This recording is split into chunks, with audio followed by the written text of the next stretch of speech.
quarto ano, tudo bem? Sejam bem-vindos a mais uma aula. Hoje o nosso componente é História e falaremos um pouco sobre o Brasil africano. Eu peço que vocês acompanhem no livro didático. Até 1530, aproximadamente, a principal atividade econômica dos portugueses no Brasil era a extração do pau-brasil, feito com a mão de obra indígena.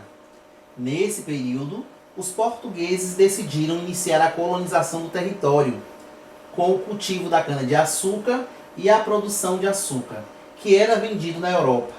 Além disso, precisavam plantar e ocupar a terra para tomar posse dela.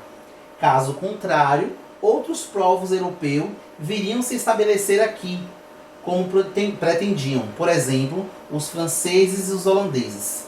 Então, os portugueses, mais precisamente os europeus, já pretendiam, desde outrora, essa colonização do Brasil, e para isso, eles precisavam, para sua mão de obra, escravizar tanto os índios como outros povos para poder fazer a mão de obra da cana-de-açúcar e do pau-brasil. Então, vamos ver como foi o desfecho dessa história.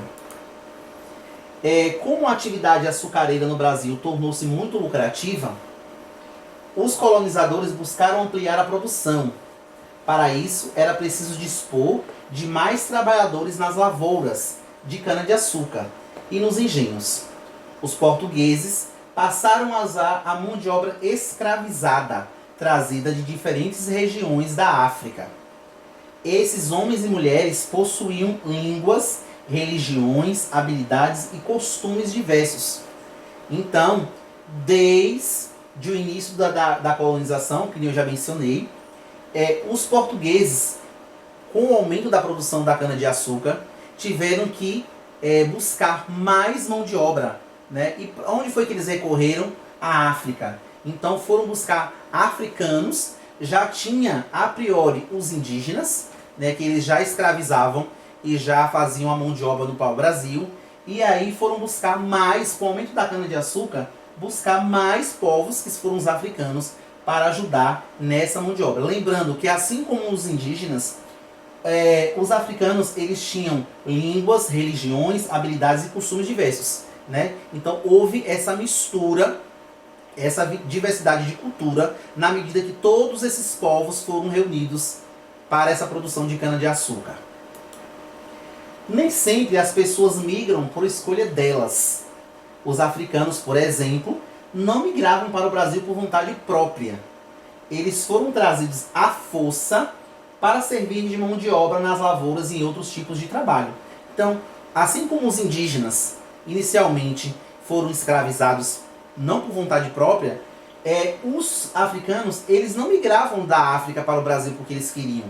Eles eram forçados, obrigados a virem para o Brasil para poder servir a mão de obra escravizada, porque eles não recebiam pelo trabalho feito. Eles foram aprisionados em vários lugares da África e trazidos para cá como escravos.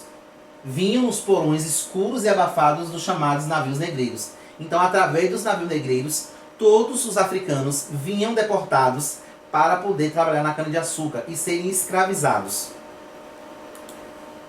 A travessia do Oceano Atlântico em direção ao território brasileiro era longa e difícil para os africanos. Uma viagem bastante distante entre um continente e outro.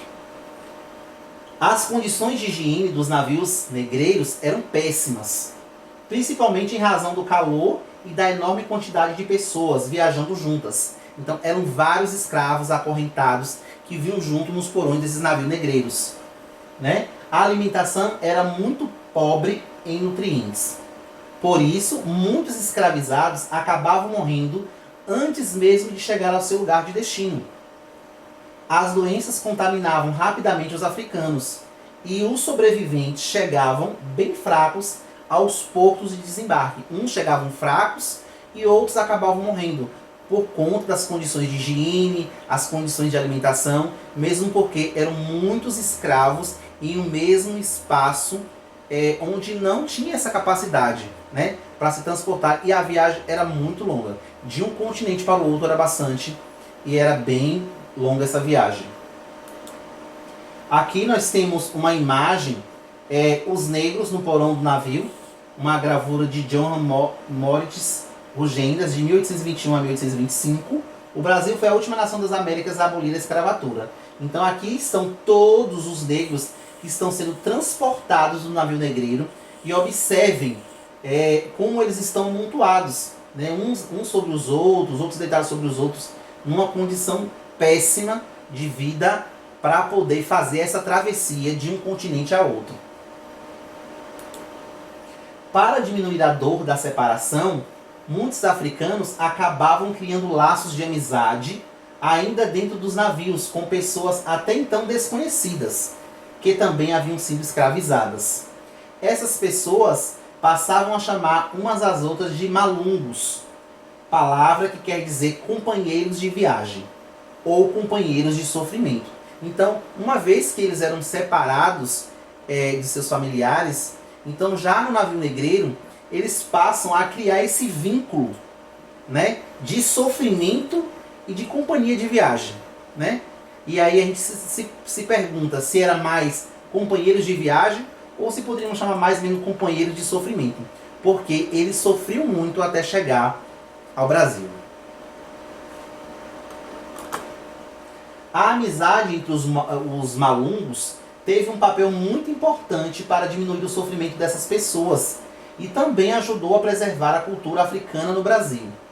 Para muitos africanos, a dor física provocada pelo desconforto da viagem não era o maior problema. Havia também o desespero e o banzo, sentimento de saudade da sua terra, do seu povo e da sua liberdade. Então, eles se perguntavam, né, o que doía mais, se era a separação da família, né, do que deixava para trás, ou o sofrimento da viagem e do que viria pela frente, que era a escravidão.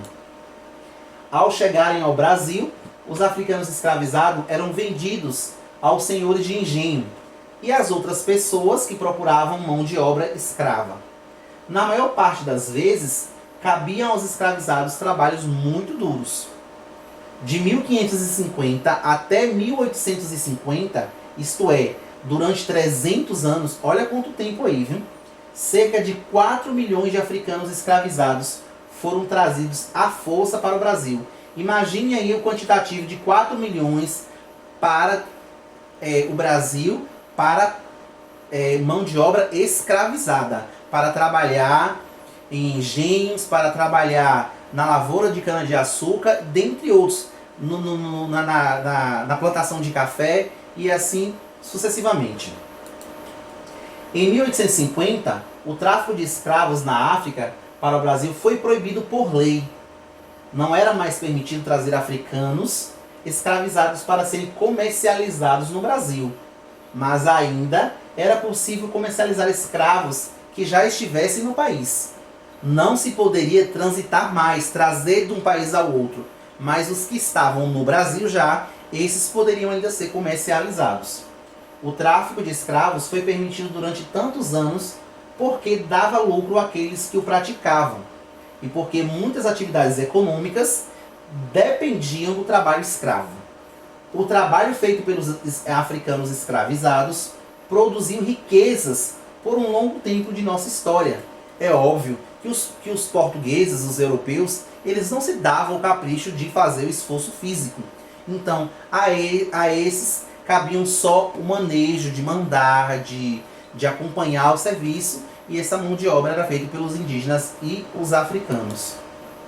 Apesar das inúmeras revoltas, é óbvio que não foi de boa aceitação nem pelos indígenas e nem pelos africanos, esse trabalho barato, né? Muitos se revoltavam, muitos fugiam. O trabalho escravo foi mantido por mais de 300 anos. Né? Então, por mais de 300 anos, a escravidão perpetuou pelo país, até a abolição da escravidão, que se deu em 1888. Então, durante mais de 300 anos, indígenas e africanos sofriam com o trabalho escravo. E só após 1888 que eles foram libertos. Obrigado a todos por assistirem mais uma aula. Agradeço de coração pela participação e até a próxima, se Deus quiser.